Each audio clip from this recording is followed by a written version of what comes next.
ಇನ್ನು ಬೆಂಗಳೂರು ಗ್ರಾಮಾಂತರ ಲೋಕಸಭಾ ಚುನಾವಣಾ ಅಖಾಡ ದಿನ ಕಳೆದಂತೆ ರಂಗೇರ್ತಾ ಇದೆ ಮತ್ತು ಈ ಸಲದ ಹೈ ವೋಲ್ಟೇಜ್ ಕಣ ಅಂತ ಕೂಡ ಕರೆಸ್ಕೊಳ್ತಾ ಇದೆ.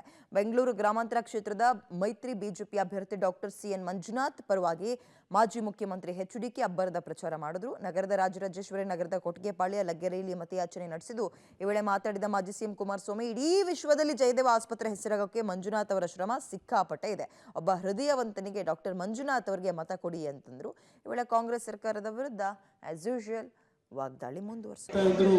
ನಾವು ಇವತ್ತು ಡಾಕ್ಟರ್ ಮಂಜುನಾಥ್ ಅವರಿಗೆ ಆಶೀರ್ವಾದವನ್ನು ಮಾಡಲಿಕ್ಕೆ ಮಂಜುನಾಥ್ ಅವರಿಗೆ ಆಶೀರ್ವಾದ ಮಾಡಲಿಕ್ಕೆ ಈ ಒಂದು ಭಾಗದ ಎಲ್ಲ ತಂದೆ ತಾಯಿಗಳು ಯುವಕ ಸ್ನೇಹಿತರುಗಳನ್ನು ನೆರವಿದ್ದೀರಿ. ನಿಮ್ಮ ಈ ಪ್ರೀತಿ ವಿಶ್ವಾಸಕ್ಕೆ ನಾನು ಹೃದಯಪೂರ್ವಕವಾದ ಕೃತಜ್ಞತೆಗಳನ್ನು ಸಲ್ಲಿಸಲಿಕ್ಕೆ ಬಯಸ್ತಾ ಇದ್ದೀನಿ.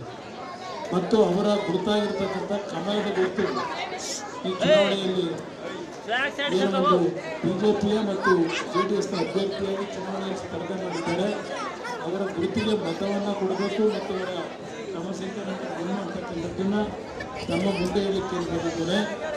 ಇದು ರಾಜರಾಜೇಶ್ವರಿ ನಗರ ಭಾಳ ಅತ್ಯಂತ ಸೂಕ್ಷ್ಮವಾದ ಕ್ಷೇತ್ರ ಇದೆ.